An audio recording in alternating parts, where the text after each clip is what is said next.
Et pour nous donner plus d'éclaircissements, nous avons le plaisir d'avoir avec nous M. Antoine Bordedi, guide touristique. Monsieur Antoine Bordedi, bonsoir et bienvenue avec nous. Bonsoir et bienvenue et bonsoir à tous les téléspectateurs. Eh bien, la mission archéologique conjointe égypto-allemande est parvenue aussi à une découverte et il y a eu une révélation. Ils ont révélé le pilon complet d'un temple ptolémaïque au cours des travaux de la mission dans la partie ouest du grand temple d'Atribis dans le gouvernorat de Sohag. On aimerait jeter la lumière sur cette découverte. Bien sûr, c'est une découverte importante. Vous savez, il y a beaucoup de temples de l'époque ptolémaïque qui sont dans la Haute-Égypte.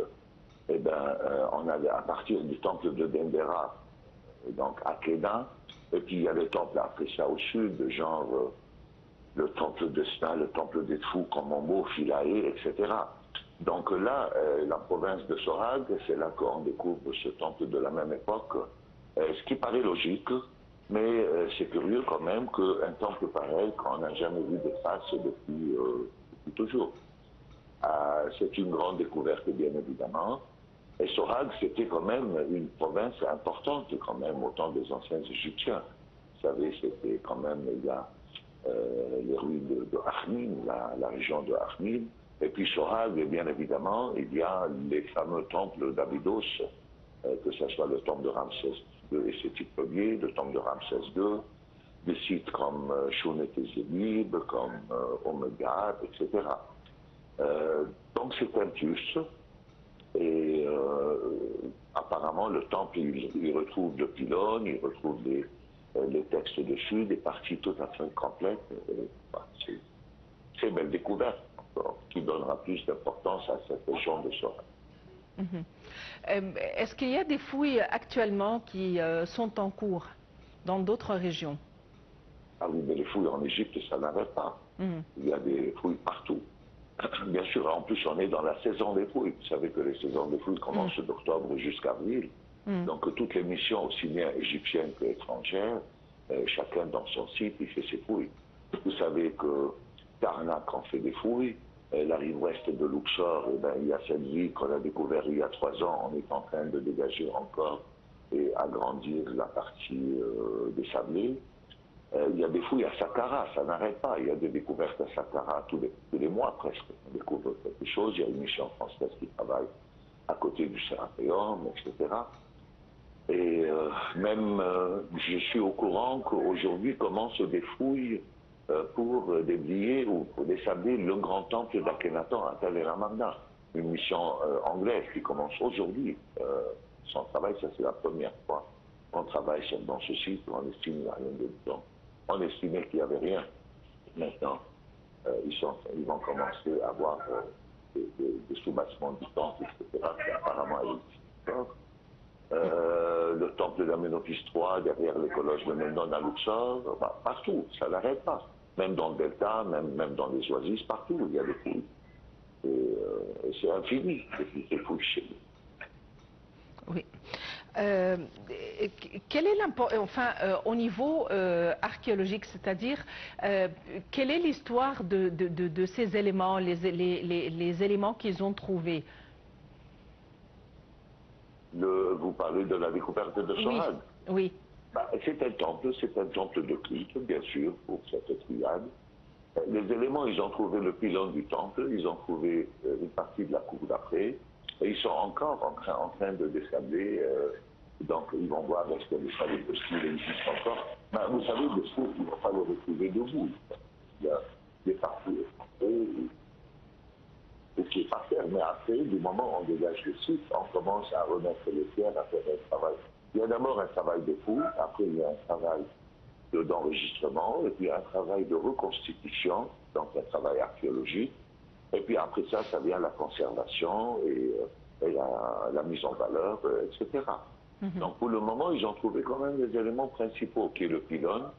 Je pense qu'il y a une petite chapelle devant le pylône, et puis la cour d'après, et ils continuent. Ça sera pas fait du jour au lendemain.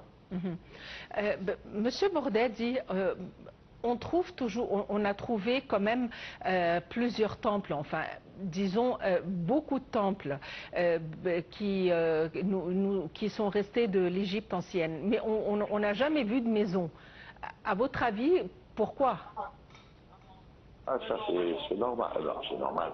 Parce qu'effectivement, les anciens Égyptiens, alors, ils ne construisaient pas en pierre que les édifices qui étaient pour eux devaient être des édifices éternels.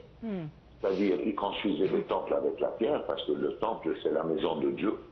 Et la maison de Dieu doit être une maison éternelle, donc il a fallu que ça soit fait avec une matière éternelle.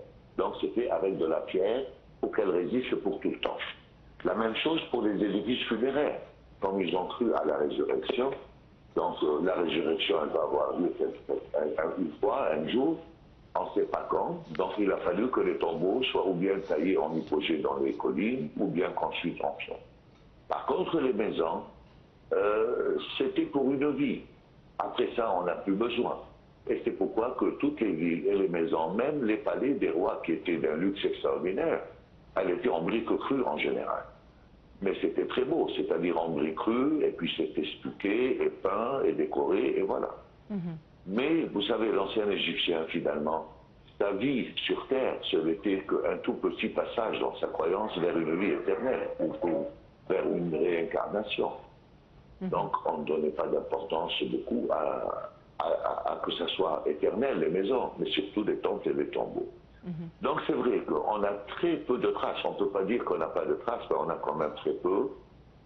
Je viens de parler de cette ville qu'on a découverte du temps d'Amenopis III et d'Akhenaton à Luxor sur la rive gauche. C'est ce qu'on appelle la ville dorée qu'on est en train de dégager. On a des traces d'habitation dans la fameuse vallée des artistes, des Medineh à la rive ouest de Luxor. On a les deux sous-bassements et les fondations et les sols des palais d'Akhenaton à Tel el Amarna, et d'ailleurs au musée du Caire, le musée de la place Tahrir. Au milieu du musée, dans la grande cour, il y a le parquet et le sol de ce palais qui est une merveille artistique. Et puis on a les traces des palais qui sont à côté des temples de Médine Tabou de Ramsès III, ou le Ramesséum de Ramsès II, ou celui de Séti Ier, les temples funéraires sur la rive gauche de Luxor. Mais c'est vrai qu'on n'a pas des palais ou des maisons debout intactes dans l'état des temples et des tombes. On aurait souhaité en voir. Merci beaucoup, Monsieur Antoine Bourdadi. Vous êtes guide touristique. Merci d'avoir été avec nous aujourd'hui. Concernant le secteur du tourisme, eh bien, le secteur du tourisme en Égypte a connu une croissance remarquable ces dernières années, permettant au pays de se classer en tête des nations africaines en termes de revenus touristiques, selon le dernier baromètre de l'Organisation mondiale du tourisme. Voyons les détails dans ce compte rendu. Le dernier baromètre de l'Organisation mondiale du tourisme confirme l'expansion du secteur touristique en Égypte. Les données de l'OMT mettent en évidence une relance significative du tourisme égyptien qui a généré environ 14 milliards de dollars de revenus en 2023, plaçant l'Égypte au sommet du classement. Les indicateurs de l'OMT montrent également que l'Égypte se classe au 3e rang parmi les pays arabes accueillant le plus grand nombre de touristes, avec environ 14,9 millions de visiteurs. Les Émirats arabes unis occupent la première place avec environ 28 millions de touristes, suivis par l'Arabie saoudite avec 27 millions. Selon le baromètre de l'OMT, l'Égypte a enregistré une augmentation significative du nombre de touristes internationaux en 2024, avec une progression de plus de 5% par rapport à l'année précédente, malgré les tensions géopolitiques qui affectent la région.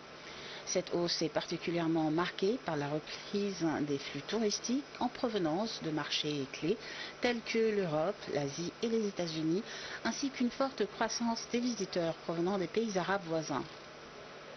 D'après le président de l'Organisme général de la promotion touristique, plus de 8 millions de touristes ont visité l'Égypte au cours des 7 premiers mois de 2024. De son côté, le ministère du Tourisme et des Antiquités a annoncé des prévisions, estimant le nombre total de touristes à environ 15,3 millions d'ici la fin de 2024, soit une hausse de 5% par rapport à l'année précédente, selon les indicateurs des flux touristiques en provenance des marchés cibles. Ce chiffre est le fruit d'une stratégie gouvernementale visant à renforcer la compétitivité de l'Égypte sur le marché touristique international, en mettant l'accent sur des campagnes de marketing numérique et en établissant des partenariats avec des compagnies aériennes pour faciliter l'accès aux destinations du pays. La mise en œuvre de projets phares comme le développement du Grand Musée égyptien et la promotion du tourisme culturel et balnéaire a permis d'attirer davantage de visiteurs étrangers.